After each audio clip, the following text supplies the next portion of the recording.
Bonjour à tous et à toutes. Je vais vous parler aujourd'hui d'un sujet encore plus compliqué que d'habitude.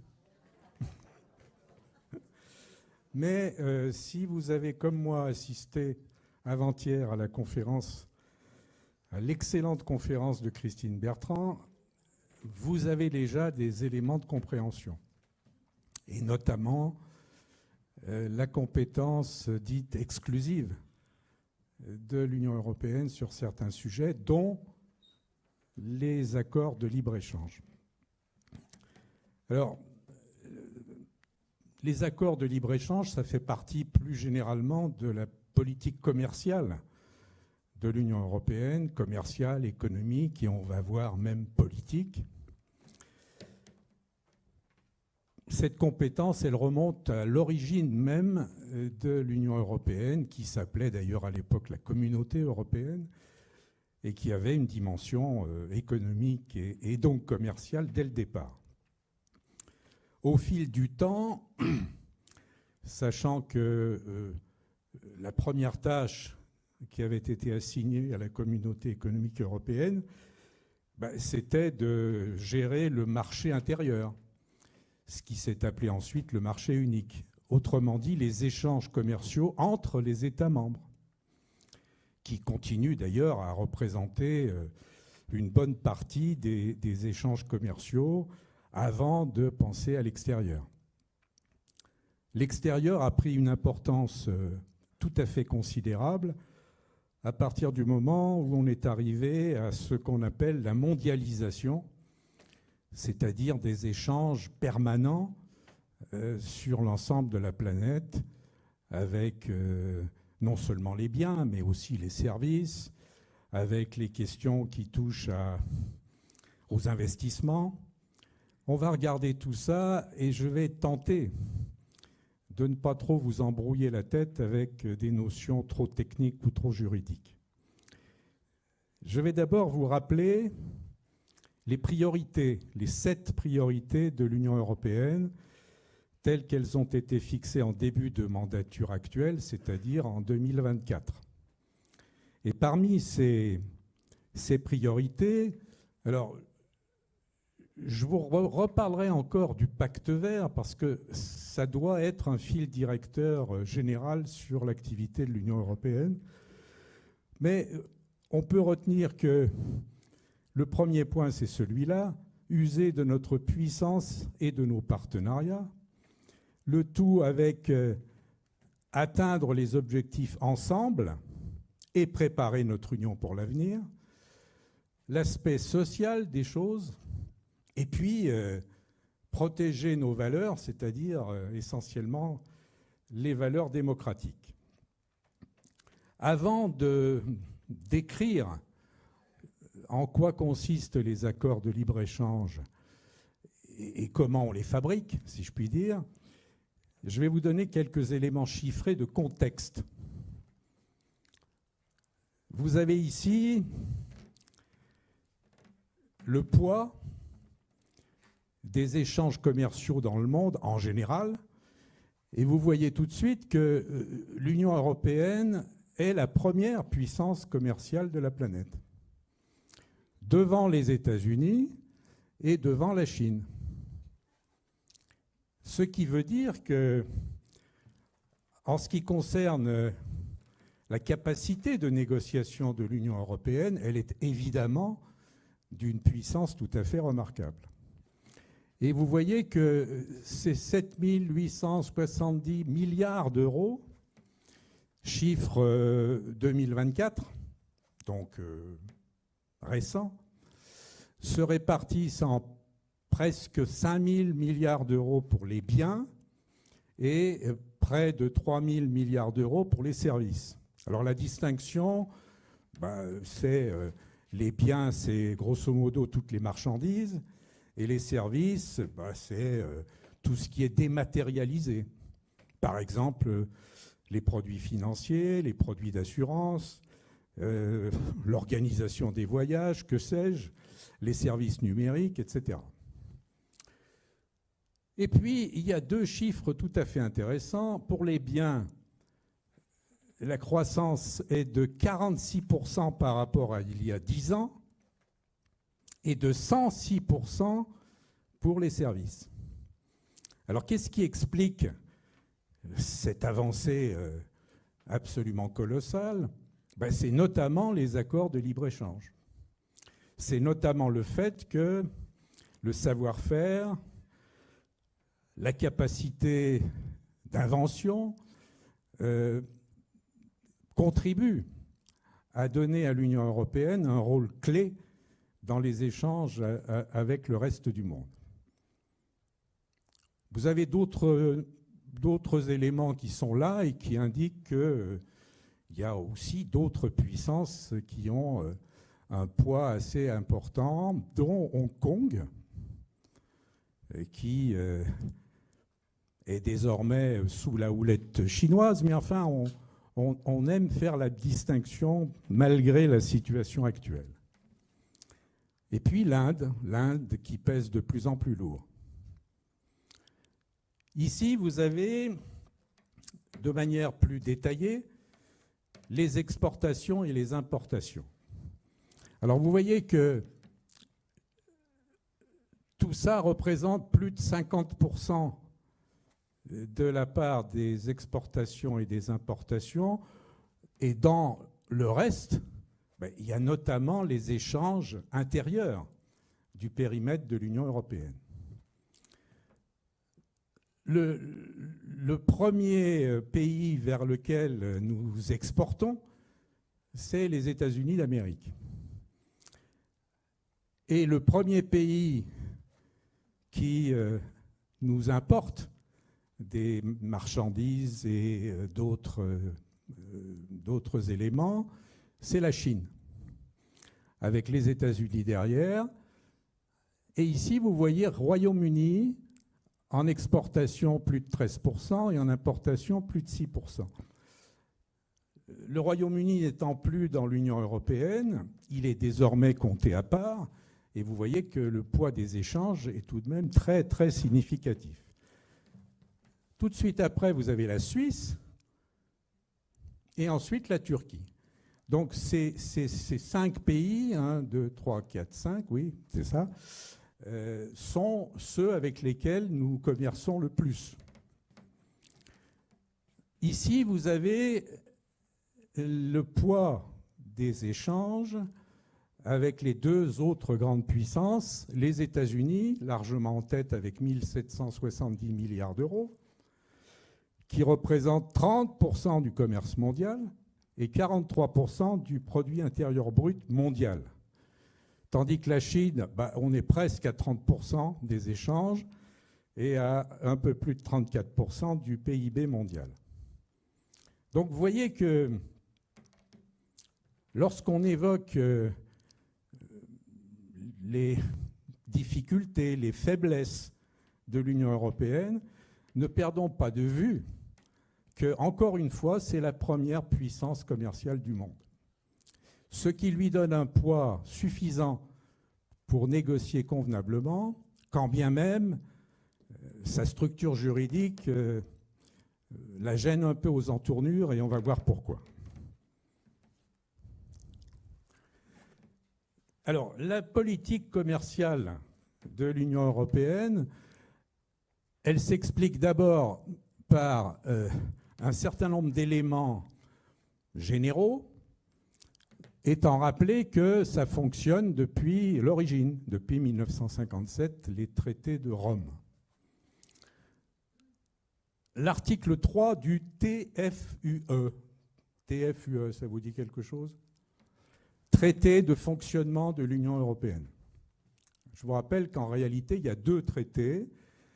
Il y a le traité de l'Union européenne, le TUE, et le traité de fonctionnement de l'Union européenne. Alors, c'est quoi la distinction ? C'est un peu comme quand on dit code civil et code de procédure civile, ou code pénal et code de procédure pénale. Le traité de l'Union européenne, c'est les grands principes, et le traité de fonctionnement de l'Union européenne, c'est le mode d'emploi, c'est la mise en œuvre, comment on s'y prend, quelle est la méthode Donc cet article 3, la première chose qu'il décrit, c'est qu'il s'agit pour l'Union européenne d'une compétence exclusive. C'est un des rares domaines, il n'y en a pas beaucoup, où l'Union européenne a la compétence exclusive, c'est-à-dire que c'est elle qui mène les négociations, qui va jusqu'à la conclusion d'un accord, qui signe le texte, et après, on va voir que c'est un peu compliqué. Compétence exclusive, ça ne veut pas dire que, en l'occurrence, la Commission européenne fait ce qu'elle veut, toute seule, dans son coin, avec des relations extérieures à l'Union européenne. Elle est conduite par les autres institutions européennes, et on va voir comment. Alors, pourquoi fait-on des accords commerciaux ? D'abord, pour régler aussi bien que possible la question douanière, c'est-à-dire les taxes qui frappent les exportations et les importations de biens et de services. On peut d'ailleurs régler la question par une union douanière. L'union douanière, c'est un traité qui évacue de façon plus ou moins importante les questions de douane, voire même qui élimine toute taxe douanière. Alors, outre la question douanière, il y a aussi la question des investissements. Les investissements, c'est tel ou tel acteur économique qui apporte des capitaux dans l'activité économique du territoire de l'Union européenne. Et cette question des investissements, elle a fait l'objet de beaucoup de débats. Qui peut investir ? Dans quelles proportions ? Comment ? Etc.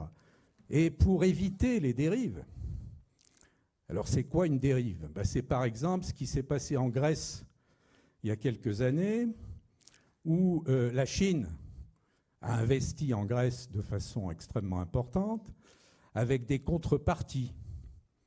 Et dans les contreparties, il y avait devenir propriétaire, en l'occurrence du port du Pirée. Savez-vous que c'est un opérateur chinois qui est aujourd'hui propriétaire du port du Pirée? Alors ça a quand même un côté gênant dans l'autonomie de l'Union européenne. Donc pour éviter ça, on a inventé un truc qui s'appelle le filtrage des IDE. Alors ce n'est pas le filtrage des idées, c'est le filtrage des investissements directs de l'étranger. IDE, investissement direct de l'étranger. Alors ce filtrage consiste à veiller à ce que les investissements se fassent de manière transparente et ne dépassent pas un certain niveau qui conduirait à ce qui s'est passé en Grèce avec le port du Pirée. Alors je n'entre pas dans les détails, mais ce filtrage, a priori, il est de la compétence des États membres et non pas de l'Union européenne. Mais, au titre de la compétence de soutien ou de la compétence partagée, peu importe, en tout cas pas de la compétence exclusive de l'Union européenne, on a petit à petit bridé, surveillé, encadré ce que les États membres peuvent faire dans le domaine des investissements qui se réalisent sur leur territoire national. À commencer par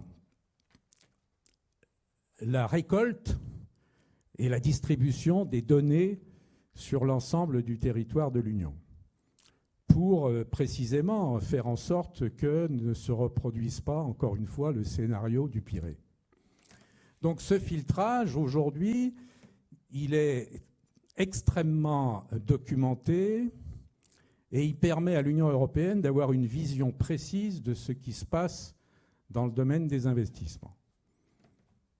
Alors, pourquoi les accords les accords commerciaux ont-ils tant d'importance pour l'Union européenne? Alors, j'ai ici détaillé un certain nombre d'éléments clés. D'abord, stimuler la croissance. Et là, on est déjà sur ce que j'ai mis ici, à savoir les préoccupations liées aux accords commerciaux. Aujourd'hui, nombre d'économistes disent, mais non seulement la croissance pose un problème général, notamment dans le domaine du dérèglement climatique, notamment de la création de besoins qui ne sont pas forcément nécessaires à la vie humaine. Bref, on peut s'interroger sur la pertinence d'avoir toujours une croissance qui conduit à des comportements qui ne sont pas forcément très humains. Donc, a priori, l'un des premiers éléments qui justifie les accords, c'est stimuler la croissance, et en tout cas l'entretenir. Préserver les normes des produits. Évidemment, il faut faire en sorte, de même que protéger les spécialités régionales, il faut faire en sorte que dans les échanges avec l'extérieur de l'Union, on n'en vienne pas à mettre à mal nos propres normes et nos propres qualités de produits. Et d'ailleurs, on a inventé un truc qui s'appelle l'indication géographique protégée. Alors, il ne faut pas confondre avec ni l'AOC, appellation d'origine contrôlée, réservée notamment aux vins et aux alcools, et l'AOP. Alors, AOC, c'est une notion française. AOP, c'est une notion européenne, appellation d'origine protégée. L'indication géographique, c'est, comme son nom l'indique, quelque chose qui protège un produit qui n'a de signification que là où il se fabrique. Et on a des produits tout à fait significatifs. Par exemple, le camembert. La notion de camembert est une notion française qui n'a de sens que si il est fabriqué en Normandie avec du lait normand et avec une appellation qui correspond à un cahier des charges très précis. Donc l'indication géographique protégée, c'est un moyen européen de faire en sorte que ces produits-là ne soient pas entravés ou abîmés par les relations internationales. Et puis il y a protéger les spécialités régionales, je viens d'en parler, promouvoir les valeurs de l'UE. Alors on n'est plus tout à fait dans le commerce, on est dans ce qu'on évoquait dans les priorités de l'Union, les valeurs de l'Union, à commencer par les valeurs démocratiques. Alors, est-ce que ça veut dire qu'on ne peut pas commercer avec des pays non démocratiques? Non. Ça veut dire que, profitant, entre guillemets, de la conclusion éventuelle d'accords commerciaux, eh bien, on fait en sorte de vendre, entre guillemets, les valeurs de l'Union, on fait en sorte de promouvoir, d'aider les pays à aller vers un modèle qui soit plus intéressant sur le plan des valeurs de l'Union que le modèle qu'ils ont eux-mêmes. En sachant évidemment qu'il ne s'agit pas de tomber dans une espèce de néocolonialisme. Donc l'opération est délicate. Dans les préoccupations liées aux accords commerciaux, outre la question de savoir si la croissance est toujours un bienfait, on peut également s'interroger sur comment commercer et comment trouver le bon équilibre entre des accords qui favorisent l'augmentation significative des échanges sans pour autant mettre à mal notamment les questions d'environnement, je pense à la déforestation par exemple, et l'accord Mercosur dont on parlera un peu plus précisément, est complètement emblématique de ces questions-là. Alors, sur les différents types d'accords, parce que outre les accords de libre-échange, qui sont la base de l'accord commercial classique et qui ne concernent a priori que la question d'exportation-importation de biens et de services, il y a d'autres éléments d'appréciation et ça peut faire l'objet d'accords d'association précisément. Les accords d'association, c'est un accord de libre-échange avec quelque chose en plus qui peut porter sur des questions culturelles, sur des questions d'aide militaire, etc. Et puis, vous avez les accords de partenariat économique. Alors ça, c'est quelque chose qui est réservé à ce qu'on appelle les pays en développement. Alors, on disait il y a un certain temps pays sous-développés, ce qui était quand même assez péjoratif. Ensuite, on a dit pays en voie de développement et maintenant on dit pays en développement. Alors, ce n'est pas anodin. Ça fait partie de ce qui contribue à ne pas mettre en difficulté un pays avec lequel on a des relations et qui pourrait penser, encore une fois, qu'on a une démarche néocoloniale. Et puis, il y a quelque chose qui s'appelle les accords de partenariat et de coopération. Alors ça, c'est quelque chose d'encore plus complet, avec des éléments commerciaux, bien sûr, économiques, politiques, et ce type d'accord-là n'est pas spécialement réservé, comme l'est l'APE, aux pays en développement. Donc tous ces accords, ils ont vocation à tisser des liens étroits, productifs, et qui doivent en principe contribuer à apaiser les relations qui peuvent être tendues lorsqu'on a des échanges avec des gens qui n'ont pas la même culture, n'ont pas la même façon de voir les choses, etc.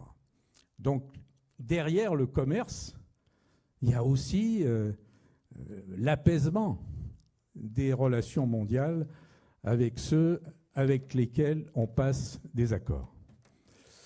Et puis vous avez là 3 éléments importants. Dans ces accords-là, on évoque aujourd'hui les accords dits de nouvelle génération. On appelle accords de nouvelle génération les accords qui contiennent maintenant beaucoup plus que le simple accord d'échange de biens et de services, avec tout ce que j'ai évoqué pour les accords de partenariat et de coopération, par exemple. Donc, historiquement, on peut dire que les accords de nouvelle génération, ça commence à l'an 2000. À partir de l'an 2000, on n'a pratiquement plus de négociations qui s'engagent sur le simple échange de biens et de services. On est sur quelque chose de beaucoup plus complet. Et du coup, ça complique la fabrication des accords, et on va voir pourquoi. Sur les instruments de défense commerciale. Alors là, dans le contexte actuel, on a eu de graves difficultés avec notamment les États-Unis d'Amérique. Vous avez remarqué que l'administration Trump a une façon assez spéciale de traiter les relations commerciales avec le reste du monde. Je te sors brusquement une taxe de 25%. Alors tu hurles en disant « mais attends, c'est pas possible, pourquoi 25 ?» Ah ben si t'es pas gentil, je vais t'en mettre 30. Alors ce genre de comportement est en train de détruire ce qui avait été patiemment élaboré pour faire que les relations commerciales internationales soient apaisées. Elles ne le sont plus vraiment. Et on va voir que l'Union européenne a de graves difficultés avec ça. Le régime ou les régimes des pays en développement, j'y ai fait allusion, c'est les accords de partenariat économique réservés aux pays en développement avec lesquels on peut faire des dérogations qui consistent à favoriser ces États-là. Et ce favoritisme, il est autorisé par l'OMC, Organisation mondiale du commerce, qui existe encore. L'Organisation mondiale du commerce, j'en dirai un mot un peu plus tard, c'est le gendarme mondial des relations commerciales et c'est cet organisme qui régule, qui indique ce qu'il faut faire et ce qu'il ne faut pas faire et qui sanctionne éventuellement. L'OMC ne se porte pas très bien. M. Macron avait dit un jour à propos de l'OTAN qu'elle était en état de mort cérébrale. Alors depuis, elle va beaucoup mieux, l'OTAN. Elle va d'autant mieux qu'on est, paraît-il, agressé par d'autres pays, et notamment la Russie, et par conséquent, l'OTAN a repris de la vigueur, tandis que l'OMC n'est pas en état de mort cérébrale, mais son état est extrêmement préoccupant. J'y reviendrai. Ça va ? Alors voilà comment on fabrique un accord commercial. Alors je vous dis tout de suite, même si ça a l'air assez compliqué, c'est une simplification de la réalité. Donc j'ai essayé de faire quelque chose d'aussi sommaire que possible et je vais vous commenter ça avec le moins de complications possible. Alors comment ça marche ? L'article 207 du traité de fonctionnement de l'Union européenne détaille ce que l'article 3 avait défini dans son principe. Alors qu'est-ce qu'il dit notamment, cet article 207 ? Il dit que c'est la Commission européenne qui a la compétence exclusive. Alors la compétence exclusive, c'est l'Union européenne. Mais l'acteur, l'opérateur, c'est la Commission européenne, l'exécutif de l'Union. Donc la Commission européenne, elle a vocation à négocier et à conduire les négociations jusqu'à la conclusion, la ratification et l'entrée en vigueur. Sauf qu'elle ne fait pas ça toute seule. Et d'ailleurs, ce n'est pas la Commission européenne qui peut se voter toute seule le démarrage d'une négociation. C'est le Conseil de l'Union européenne, c'est-à-dire l'institution qui représente les États membres, qui a la compétence de faire démarrer les choses. Ce qui n'empêche pas la Commission européenne de proposer. Et c'est ce qu'elle fait. Hein. Elle n'attend pas patiemment que le Conseil de l'Union européenne lui dise « Ah ben tiens, pourquoi on ne ferait pas un accord avec le Burundi, le Rajasthan ?» Bon. Donc la Commission européenne propose et le Conseil de l'Union européenne autorise et donne des directives de négociation. Des directives de négociation, c'est-à-dire qu'est-ce qu'on peut faire, jusqu'où on peut aller et dans quelles conditions. Quand les négociations s'engagent, la Commission européenne informe et consulte d'une part le Conseil de l'Union européenne, mais en l'occurrence constitué par des représentants nommés pour la négociation, dans un machin qui s'appelle le Comité de la politique commerciale. Bon, peu importe comment c'est composé, en tout cas c'est l'émanation du Conseil de l'Union européenne, qui donne des éléments au fur et à mesure que la négociation avance, tandis que le Parlement européen est informé. Le Parlement européen ne participe pas à la négociation. Il est simplement informé. Alors, il a le droit de dire bah oui, mais ça ne va pas du tout. Il peut faire une résolution. J'y reviendrai à la notion de résolution. Et puis, ce comité de la politique commerciale, il est en lien avec l'OMC, l'Organisation mondiale du commerce, qui lui dit, bah oui, il y a tel aspect de votre projet qui pose problème pour telle ou telle raison. Donc, l'Union européenne, qui est complètement favorable au multilatéralisme et à la négociation régulée, réglementée, n'agit pas sans l'aval et l'accompagnement de l'OMC. Quand on arrive à l'accord sur le texte, alors d'abord on le finalise juridiquement et on le traduit dans toutes les langues. Alors, d'abord les langues européennes, les 24 langues officielles de l'Union européenne, pour que chaque État membre et donc tous les représentants du Conseil de l'Union européenne aient le texte dans leur langue. Et puis évidemment, dans la langue ou dans les langues du ou des pays avec lesquels on est arrivé à un accord.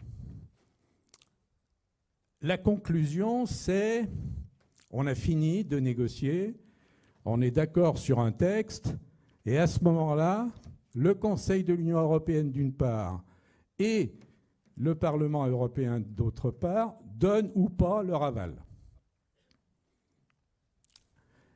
Alors le Conseil de l'Union européenne, comme il a conduit avec la Commission européenne les négociations, forcément, il est d'accord. En revanche, le Parlement européen, lui, il a pu être au fil des négociations en désaccord avec ce qui se passe. Et à ce moment-là, il peut dire non. Alors, il ne peut pas dire oui mais ou non mais il faudrait que. C'est oui ou non. Et puis enfin, la ratification. Alors la ratification, elle est faite d'une part par la Commission européenne et d'autre part, évidemment, par le ou les pays concernés par l'accord. La ratification, elle peut se faire sur la totalité de l'accord qui a été conclu ou sur une partie seulement parce qu'il y a un certain nombre d'éléments qui ne peuvent pas être traités immédiatement. Par exemple, je vous ai dit tout à l'heure, dans ce qu'on appelle les accords de nouvelle génération, il n'y a pas que l'aspect commercial, il y a d'autres aspects qui intéressent les États membres, par exemple, des questions qui relèvent de sa compétence et non pas de celle de l'Union. À ce moment-là, on va mettre dans la ratification une mise en vigueur provisoire sur une partie du texte. J'y reviendrai quand on va regarder de près l'accord Mercosur. Et l'entrée en vigueur, eh bien, c'est la date à laquelle prend effet effectivement l'accord. Et là, encore une fois, ça peut être la totalité de l'accord ou une partie de l'accord. Sur la partie commerciale, qui relève de la compétence exclusive de la Commission européenne, ça peut être fait immédiatement. En revanche, sur les autres aspects, ça peut nécessiter la ratification par les États membres.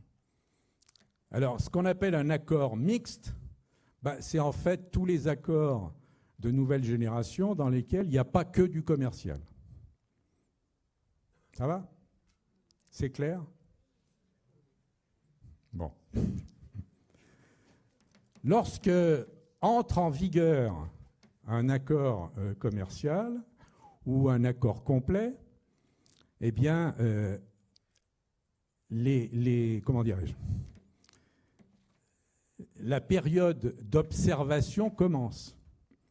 Et on peut constater qu'il y a tel ou tel élément qui pose problème. Alors on va voir comment on règle ça. Mais avant de voir comment on règle ça, on va regarder quels sont les accords qui existent aujourd'hui. Alors grosso modo, il y a 40, à peu près, 40 accords en vigueur, soit entièrement, soit pour partie, avec pratiquement 80 pays dans le monde. C'est le premier réseau commercial mondial tissé par l'Union européenne dans le monde. Alors sur la carte, on voit bien que... Alors vous avez d'abord, vous avez l'Union européenne en bleu foncé, les 27. Vous avez en bleu clair l'espace économique européen. Vous vous rappelez ce que c'est? C'est les pays avec lesquels on a ouvert le marché unique. Ils ne sont pas dans l'État, ce n'est pas un État membre, mais c'est un État qui bénéficie du marché unique notamment. Puis il y a d'autres éléments, mais passons. Les pays et territoires d'outre-mer. Alors, ce n'est pas les régions ultra-périphériques, lesquelles sont dans le territoire de l'Union européenne. Tandis que les pays et territoires d'outre-mer, ils sont en lien avec l'Union européenne par le biais du pays avec lequel ils sont, si je puis dire, branchés. Par exemple, le Groenland. D'ailleurs, quand on voit une carte, on s'aperçoit que c'est gros. C'est pour ça que M. Trump, ça a dû l'impressionner. Oui, mais parce que c'est pas un globe. Bon. Donc, en bleu clair, vous avez espace économique européen, pays et territoires d'outre-mer et l'union douanière, à laquelle j'ai fait allusion tout à l'heure. Dans l'union douanière, vous avez la Turquie, puis vous avez 3 petits États, Andorre, Monaco, Saint-Marin. Bon, alors on ne les voit pas sur les cartes, ils sont trop petits. Et puis vous avez en orange les accords en vigueur, soit, encore une fois, l'entier accord, soit une partie, et en général la partie commerciale. Donc vous voyez quand même que ça couvre pratiquement toute la planète. Et puis vous avez en, on va dire jaune, les accords en cours d'adoption ou de ratification. C'est-à-dire qu'ils ne sont pas tout à fait en vigueur, mais sur le point de l'être. Alors, vous avez, alors, oui, c'est ça. Vous avez ça, là, l'Inde, par exemple, l'Australie. Madame von der Leyen, présidente de la Commission européenne, a signé il y a quelques semaines l'accord avec l'Australie, l'accord avec l'Inde. Mais elle a signé, mais ce n'est pas ratifié pour autant. Donc il faut bien comprendre ça. Donc quand les médias disent « ça y est, l'Union européenne a signé un accord avec l'Australie, elle a signé un accord avec l'Inde », et on a l'impression que ça y est, ça s'applique tout de suite. Pas du tout. La signature ne vaut pas mise en vigueur. La signature, c'est le premier pas qui ensuite doit faire l'objet de négociations internes avec le Conseil de l'Union européenne, avec le Parlement européen, voire avec les États membres. Et quand on dit les États membres, ça veut dire soit les parlements nationaux des États membres, soit un référendum, soit même la consultation de parlements régionaux. Rappelez-vous, je ne sais pas si ça vous dit quelque chose, quand on a négocié l'accord avec le Canada, le CETA, C-E-T-A, Canada, il y a un parlement régional belge, la Wallonie, qui a dit non. Et ça a tout bloqué. Alors la démocratie, c'est ça. Il y a ceux qui disent c'est trop compliqué. La dictature, c'est beaucoup plus efficace. Et puis il y a ceux dont je fais partie qui disent bah oui, mais c'est la garantie du respect des citoyens, c'est la garantie du droit, c'est la garantie qu'on ne fait pas n'importe quoi et que ce n'est pas à l'initiative de tel ou tel potentat. Donc c'est vrai que c'est compliqué, mais c'est le prix à payer pour la démocratie. Donc une consultation des États membres, c'est long, et puis ça peut être bloquant. Mais si c'est bloquant, c'est peut-être parce qu'on n'a pas très bien fait le travail en amont, ou parce qu'on a oublié de tenir compte de tel ou tel élément invoqué par tel et tel État membre. D'accord ? Et puis vous avez... alors comment on peut qualifier ça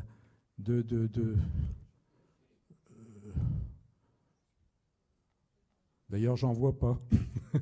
Si, là, il a les accords en cours de négociation, c'est-à-dire qu'on est en train de négocier. On est en train de négocier à peu près avec une trentaine de pays en ce moment. Et puis, vous avez en gris foncé les accords en attente. Alors, ça veut dire quoi, les accords en attente? Ça veut dire qu'ils sont en magasin, mais on n'a pas encore commencé les négociations. On sait qu'on va le faire, mais ce n'est pas encore entamé. Et puis, en gris clair, les pays avec lesquels on n'a pas du tout d'accord. Alors, je prends l'exemple de la Russie.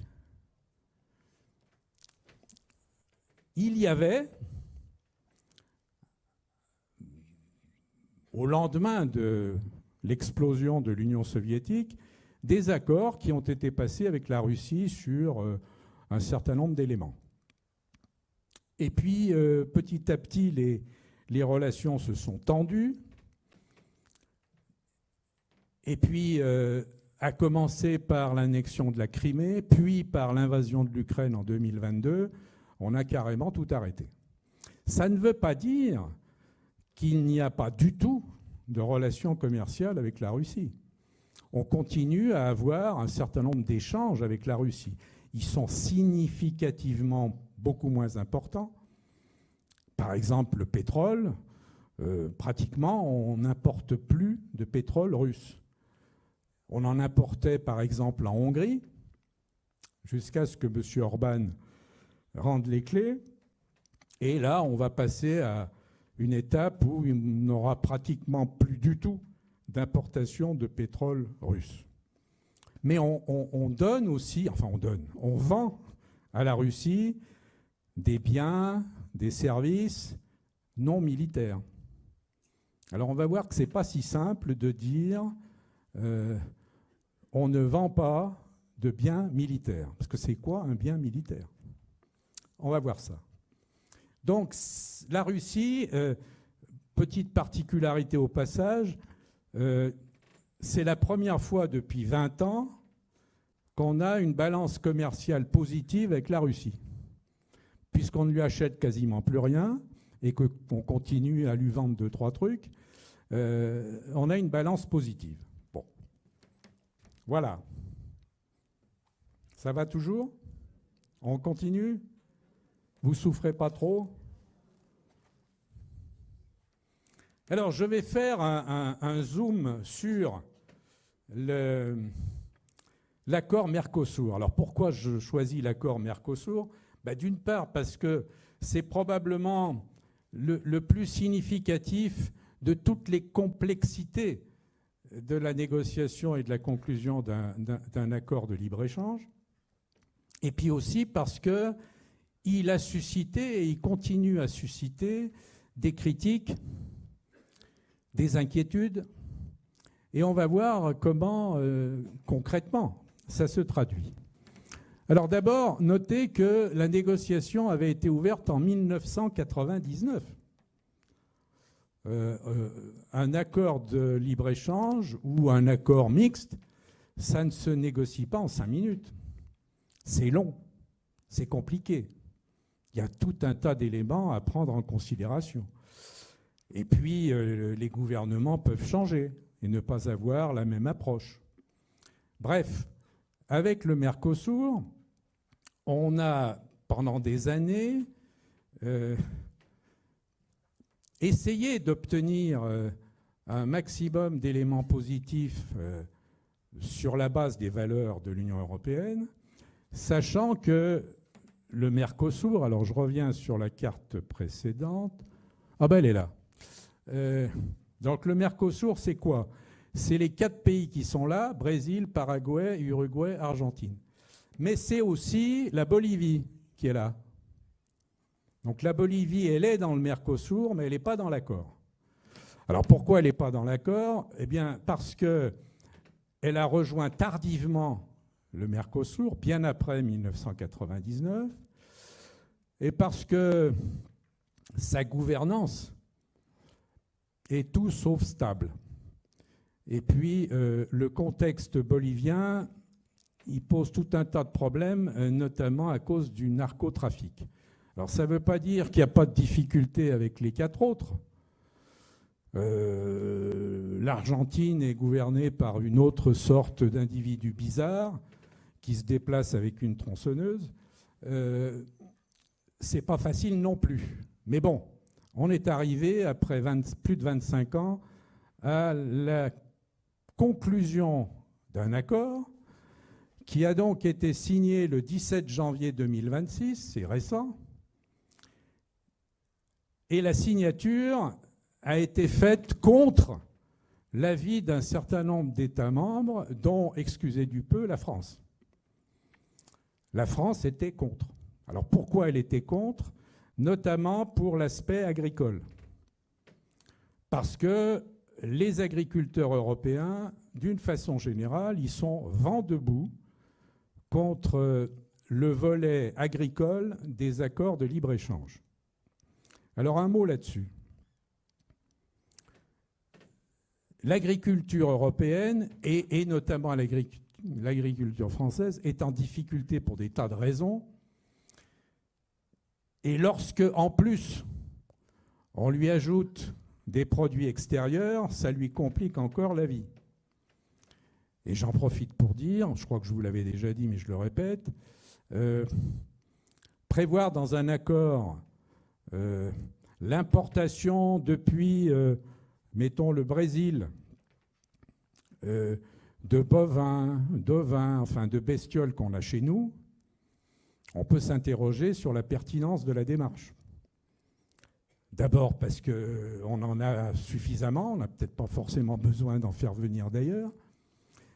Et puis parce que pour faire voyager toutes ces bestioles, eh bien, on dégage des gaz à effet de serre de façon significative. Donc on est un peu en contradiction avec le pacte vert. Et puis, il y a la question des normes. Alors les agriculteurs, ils disent, oui, nous, on nous impose au niveau européen des tas de normes, des tas d'obligations, et on va accepter d'importer des bestiaux qui sont élevés dans des conditions tout à fait différentes de nos normes à nous. C'est donc déloyal. Et c'est déloyal parce que, d'abord, ça ne respecte pas les principes de l'Organisation mondiale du commerce. Alors, en réplique, l'Union européenne, par la voix de la Commission européenne, répond « Oui, mais il y a des quotas ». C'est-à-dire que pour qu'on puisse vendre nos produits, il faut accepter un certain nombre de compromis. Et parmi les compromis, eh bien, il y a la question agricole. Et donc les quotas, c'est une façon de limiter la casse, si je puis dire. Et à vrai dire, on a aussi, sur les protestations renouvelées des États membres qui étaient contre, et la France notamment, on a renforcé ce qu'on appelle les clauses de sauvegarde. Alors c'est quoi une clause de sauvegarde? C'est une clause qui dit que si on constate au bout de... Alors il y a un délai, ça peut être 1 an, ça peut être 6 mois.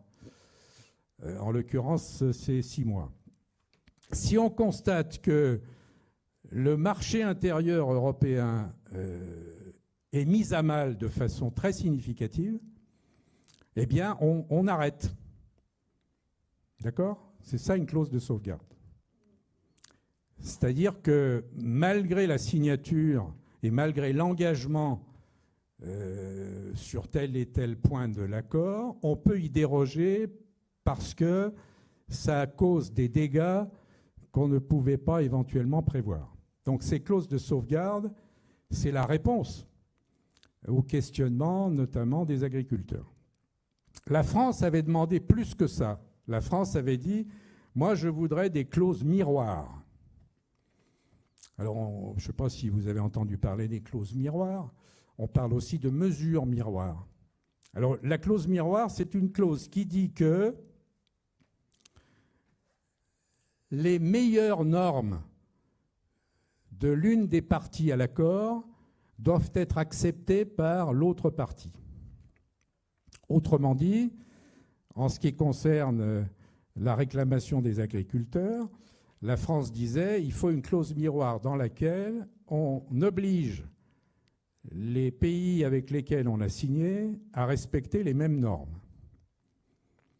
Alors on y est presque avec la clause de sauvegarde, parce que ça veut dire, quelque part, que si les choses se passent mal, eh bien l'accord ne sera plus applicable. Donc le pays qui importe a tout intérêt à faire en sorte que ça se passe le moins mal possible. Se pose une autre question. C'est, on a beau écrire ce qu'on veut, comment on contrôle?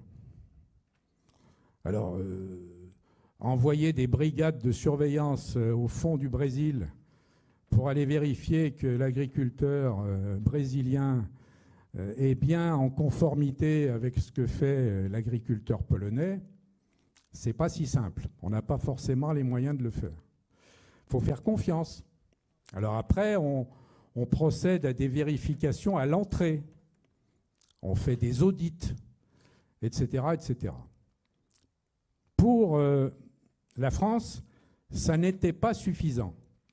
Et puis, comme elle a été mise en minorité, puisque vous avez vu que sur la question de la compétence exclusive de l'Union européenne, le prononcé, l'avis donné par les États membres se fait à la majorité dite qualifiée et non pas à l'unanimité. Donc la France a beau protester, si la majorité qualifiée est atteinte, eh bien, elle doit s'incliner. Alors la majorité qualifiée, je vous rappelle, c'est 55% des voix du Conseil de l'Union européenne, représentant au moins 65% de la population. C'est ce qui a été atteint pour l'accord du Mercosur. Pour autant, cet accord, il est en vigueur provisoire depuis le 1er mai. Mais il n'est en application provisoire que sur la partie commerciale et non pas sur les autres aspects de l'accord. D'accord ? Si je puis dire. Ça vous va ? Qu'est-ce que je peux dire d'autre sur ces questions-là? Oui, l'OMC, j'ai dit que j'allais vous en redire un mot. L'OMC, c'est un organisme qui a été créé en 1995, qui a pris la suite d'un organisme précédent dont le sigle m'échappe, mais peu importe. L'OMC, c'est une organisation mondiale à laquelle adhèrent 166 pays, dont les États-Unis d'Amérique, dont la Chine. Mais on peut être adhérent et piétiner complètement les règles. C'est ce que font les États-Unis d'Amérique. La Chine, elle ne respecte pas forcément les règles, mais quand on l'embête, elle saisit l'OMC. Elle dépose une plainte pour concurrence déloyale. Par exemple, l'exemple typique, c'est les panneaux solaires.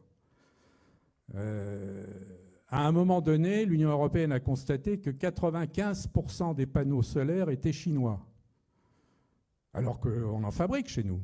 Sauf que le panneau solaire chinois était 2 ou 3 fois moins cher que le panneau solaire européen. Alors évidemment, le consommateur, il préfère le panneau solaire chinois. Alors quand on s'est rendu compte de ça, on a mis une taxe supplémentaire pour réduire l'écart entre le prix du panneau chinois et le prix du panneau européen. Et là, la Chine a déposé plainte à l'OMC en disant « Vous ne respectez pas les règles de l'OMC ». C'est bon, l'arroseur arrosé. Voilà.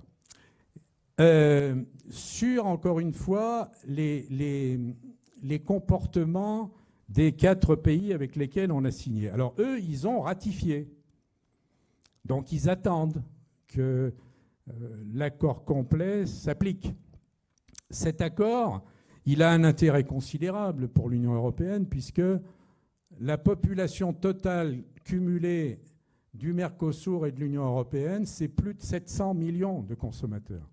C'est-à-dire que cet accord, c'est le plus gros accord de libre-échange du monde. Et on a tout intérêt à avoir un accord comme ça dans le cadre du fonctionnement actuel de l'économie mondiale. On y a intérêt d'une part parce que ça va favoriser les échanges de produits de façon très significative, puisqu'il y aura pratiquement plus de taxes, ou en tout cas beaucoup moins, et ça va permettre de contrebalancer la concurrence chinoise notamment, et de la concurrence des États-Unis d'Amérique. Donc l'intérêt d'un accord de libre-échange, il est évident sur le plan du fonctionnement des échanges mondiaux actuels. Il pose des problèmes que je viens d'évoquer. La question, c'est de trouver le bon équilibre et de faire en sorte que les avantages l'emportent sur les inconvénients. OK ? Pour conclure, je voudrais évoquer un aspect dont on parle rarement dans les accords de libre-échange et les accords mixtes, c'est les droits humains. Alors vous allez me dire, quel est le rapport ? C'est un peu comme lorsque je vous ai parlé de je ne sais plus quel sujet, oui, la politique européenne de voisinage, je crois, ou le pacte vert, on peut s'interroger sur quel est le rapport entre le commerce et les droits humains. Ben, le rapport, il est évident. Alors, d'abord, un mot sur ce que j'ai évoqué tout à l'heure, système généralisé de préférence. Ça, c'est la démarche à l'égard des pays en développement. Et dans ce système-là, qui conduit à la signature d'accords de partenariat et de coopération avec les pays en développement, l'aspect humain est très important. L'aide humanitaire est très importante. Et le rôle de l'Union européenne, qui défend les valeurs démocratiques et les valeurs d'humanisme, y attache une importance tout à fait considérable. Alors, on peut dire qu'on a d'une part les accords préférentiels que je viens d'évoquer et puis les restrictions commerciales unilatérales. C'est-à-dire qu'on décide tout seul de faire en sorte que des choses soient interdites au nom du respect des droits humains. Alors, c'est interdiction d'importer des minerais de conflit. Qu'est-ce que c'est que ça ? Vous savez qu'on a très peu de ce qu'on appelle les métaux rares en Europe. Alors, il faut qu'on aille les chercher ailleurs. Il faut qu'on les achète dans d'autres pays. Il se trouve que parmi les pays les moins chers, entre guillemets, il y a un certain nombre de pays africains. Et il y a notamment les pays dans lesquels le terrorisme islamiste est particulièrement actif. Et on s'est rendu compte qu'il y a toute une filière du minerai, par exemple de tungstène ou de cobalt, qui est captée par le terrorisme. C'est-à-dire que si on n'y prend pas garde, en achetant tel métal à tel pays, en réalité, on finance le terrorisme. Ce qui n'est pas tout à fait convenable par rapport aux valeurs que nous défendons. Donc, on met en place, c'est compliqué, mais on fait en sorte qu'on brise la chaîne dans laquelle se trouve le terrorisme. Ça veut dire qu'il faut des équipes sur place, il faut des relations avec la gouvernance officielle et il faut veiller éventuellement à avoir une relation directe avec les entreprises minières pour qu'elles sortent de l'emprise du terrorisme. Ce n'est pas facile. Et toutes les entreprises ne sont pas, disons, exemplaires dans leur comportement. Rappelez-vous, il y a quelques semaines, le procès Lafarge. Lafarge a été condamné parce qu'il a presque directement financé le terrorisme en payant des subsides à une organisation terroriste pour pouvoir continuer son activité sur le terrain. C'est exactement ce qu'on ne veut pas faire. Donc il y a ça, minerai de conflit. On appelle minerai de conflit ce que je viens de dire. Il y a l'interdiction d'exporter des biens de torture. Dans la Charte des droits fondamentaux de l'Union européenne, il y a l'interdiction de la torture. Il y a des pays avec lesquels on a des relations commerciales qui pratiquent la torture, de façon plus ou moins officielle. Alors, c'est quoi un bien de torture ? Eh bien, c'est quelque chose qui peut soit directement, soit indirectement entrer dans la fabrication de quelque chose qui va servir à torturer. Ça peut être du matériel électrique, ça peut être des éléments qui entrent dans la composition de tel ou tel engin qui sert à torturer. Vous voyez que ce n'est pas facile à identifier. Mais si on s'y prend convenablement, on peut limiter, voire supprimer ce genre de commerce-là. Contrôle des exportations de biens à double usage. Alors ça, c'est encore plus compliqué. On a constaté que certains biens ont un usage tout à fait pacifique sur le territoire de l'Union, mais peuvent servir à toute autre chose ailleurs. Par exemple, les logiciels d'espionnage. L'Europe a un savoir-faire dans ce domaine-là. Eh bien, il ne s'agit pas d'interdire la vente de logiciels de ce genre, il s'agit de faire en sorte qu'ils ne puissent pas servir et qu'ils soient fabriqués de telle sorte que on ne puisse pas les détourner à des fins d'espionnage. Donc, il y a deux difficultés. La première difficulté, c'est identifier les biens à double usage. Alors, on fabrique une liste qui est mise à la disposition des États membres, puisque la surveillance, la fabrication dépend de la compétence des États membres. Donc on met à leur disposition une liste. Alors cette liste, elle n'est pas rigide, elle évolue.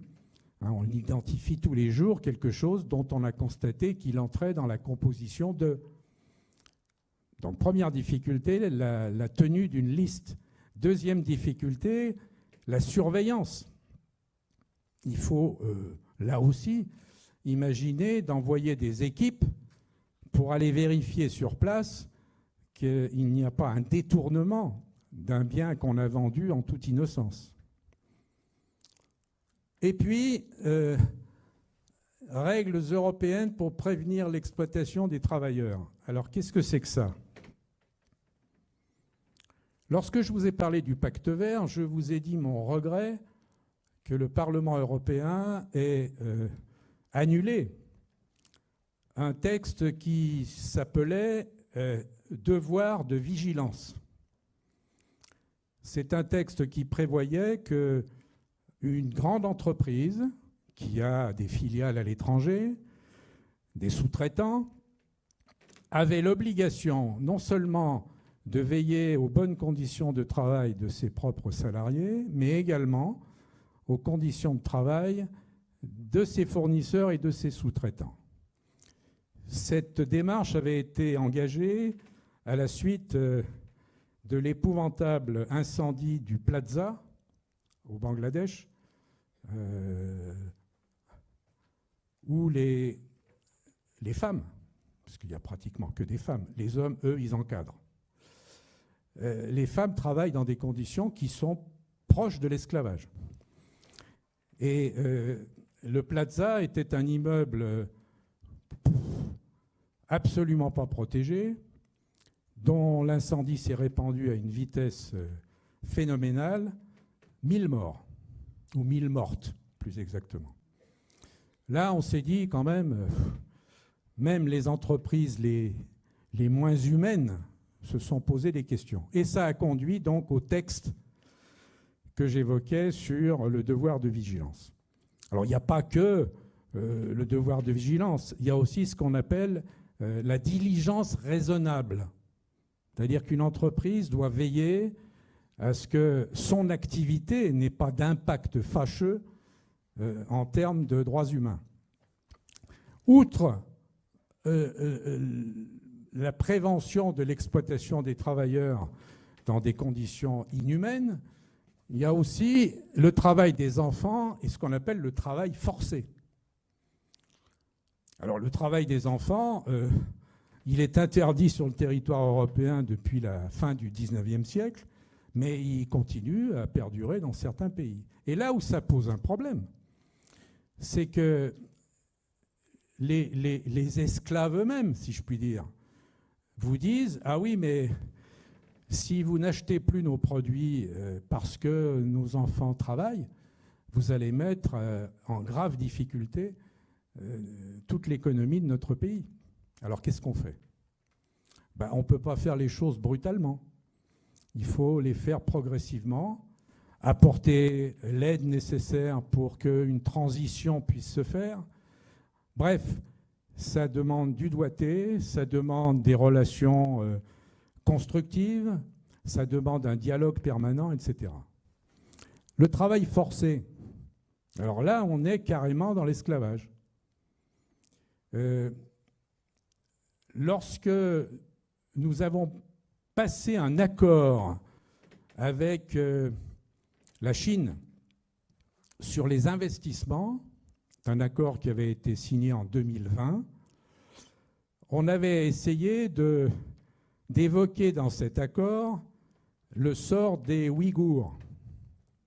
Vous savez, c'est cette sous-population qui est en esclavage. Il faut dire les choses comme elles sont. Les Chinois ont dit à l'Union européenne « de quoi je me mêle ?» Donc l'accord n'a pas abouti et il est suspendu. Alors on y est revenu plusieurs fois. D'ailleurs, on est en train d'y revenir. Dans le cadre des relations internationales en général, la brutalité n'est jamais la bonne solution. Jamais.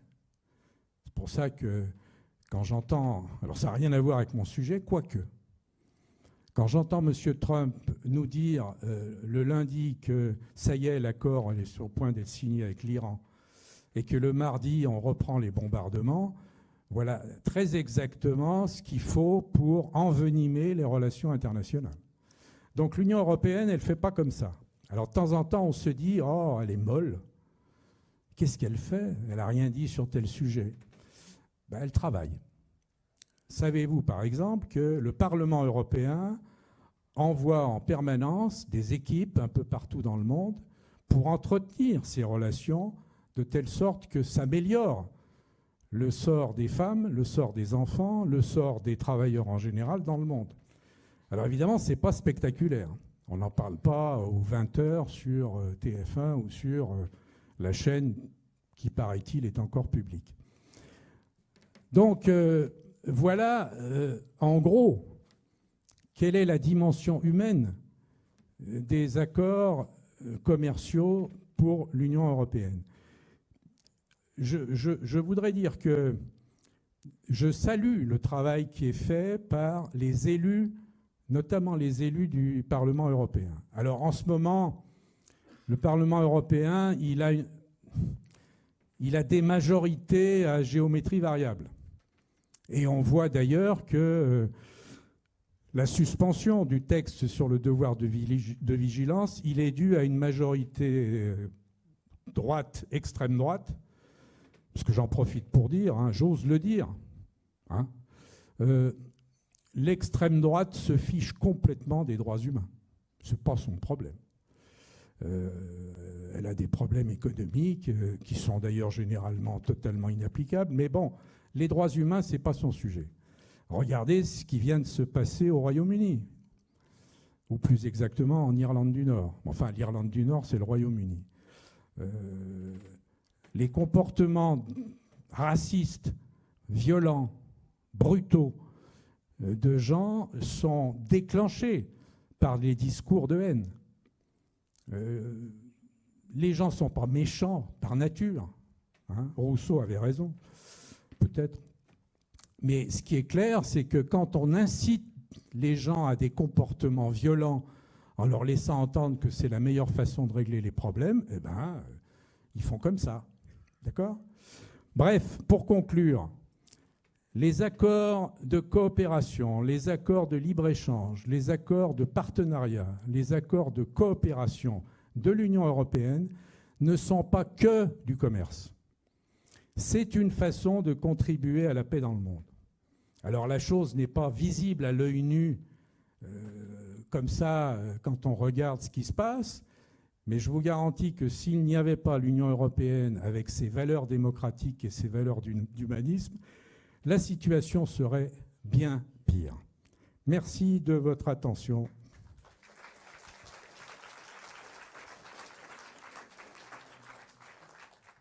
Merci infiniment pour votre conférence. Écoutez, je pense que j'ai tout compris. Vous disiez c'est complexe, mais franchement, elle était tellement... Enfin, je ne sais pas quel est votre avis, mais c'était tellement... Enfin, pas évident, mais tellement bien fait. Interrogation orale demain matin. 4 heures. Avez-vous des questions? Allez. Dans le cadre du Mercosur, on a dit que les accords commerciaux se mettent en place. Donc on a réduit les taxes, on les a même supprimées. Mais en dehors de cet aspect-là, ça n'avance pas. Mais qu'est-ce qu'il y a concrètement?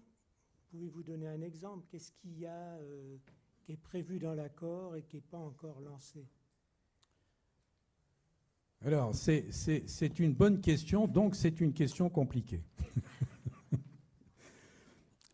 Alors, outre les échanges de biens et de services, il y a les questions d'investissement, les questions d'accès au marché public. Alors, j'en ai pas parlé du marché public. Pourtant, c'était, je crois, sur une des diapos. L'accès au marché public, c'est permettre à une entreprise extérieure à l'Union d'être candidate sur les marchés publics. Sur ces questions-là, en lien d'ailleurs avec les investissements, on est sur la compétence des États membres qui doivent donner leur accord. Et c'est ça qui est très long. Donc on est dans la phase, avec le Mercosur, où non seulement les États membres ne se sont pas prononcés, mais le Parlement européen a saisi la Cour de justice de l'Union européenne pour vérifier la conformité de l'accord avec le traité de l'Union. Donc tout est arrêté pour cette raison-là. Alors dans le détail, il n'y a pas tel ou tel aspect des choses qui bloquent. Il y a tout simplement la démarche telle qu'elle a été menée par la Commission européenne, dont on dit qu'elle a signé trop vite. Alors c'est un peu la même chose que l'accord que Mme von der Leyen avait signé avec les États-Unis d'Amérique il y a quelques mois, avec ce qu'on a qualifié de déséquilibre, puisque l'accord prévoyait 15% de taxes sur les produits importés et 0% de taxes sur les produits... pardon, c'est l'inverse. 0% de taxes sur les produits importés des États-Unis d'Amérique et 15% de taxes sur les produits exportés. Alors, les critiques consistent à dire que ce n'est pas équilibré. Et la Commission européenne répond, oui, mais si on n'avait pas fait ça, c'était 25%. Donc, ce qui bloque un accord, ce n'est pas nécessairement tel ou tel aspect de l'accord. D'ailleurs, souvent, on n'a pas lu dans le détail que les quotas du Mercosur, c'est 99 000 bovins, 160 000 œufs, etc. Bon. Ce n'est pas ça qui bloque. Ce qui bloque, c'est le fait qu'on outrepasse éventuellement le pouvoir qui n'a pas encore été donné par les États membres ou par le Parlement européen. Et si le Parlement européen saisit la Cour européenne de justice, c'est pour dire l'application trop rapide du volet commercial de l'accord n'a pas été suffisamment négociée par ceux qui ont conduit à l'accord en question. Voilà. Alors, c'est difficile de dire quelle est la cause précise. Il n'y a pas une cause précise. En général, il y en a plusieurs, dont la mauvaise manière d'avoir conduit les négociations selon ceux qui refusent d'entendre parler d'un accord. Alors, à titre personnel, je pense que le Mercosur tel qu'il est aujourd'hui, si je mets de côté les questions du pacte vert, parce que si j'ai mis le pacte vert sur la dernière diapo, si j'ai mis la justice et les droits fondamentaux, c'est pour tout ce que j'ai dit tout à l'heure. C'est-à-dire que l'équilibre est difficile à trouver entre l'intérêt commercial, voire plus, sur un accord et le respect des objectifs du pacte vert qui, je le rappelle, consiste à atteindre la neutralité carbone à l'horizon 2050. Si on favorise la déforestation, par exemple, au Brésil, ça ne contribue pas du tout à limiter les émissions de gaz à effet de serre. Si on fait traverser les océans avec des conteneurs de toutes sortes qui dépensent, enfin c'est pas le conteneur qui dépense, c'est le bateau, des énergies fossiles, c'est pas non plus une bonne idée. Donc l'équilibre est difficile à trouver. Et si les accords sont en panne, puisque sur les 40 accords en vigueur, il y en a relativement peu qui sont en application sur la totalité de l'accord. Le volet qui n'est pas le volet commercial n'est pas encore approuvé pour, encore une fois, toutes les raisons que je viens d'évoquer. Et ce n'est pas parce qu'il y a dans le volet non commercial quelque chose qui déplaît, c'est parce que c'est la seule manière pour les États membres de bloquer le système ou pour le Parlement de protester sur la manière dont ça a été conduit, puisque sur les parties non commerciales, il faut l'unanimité des États membres.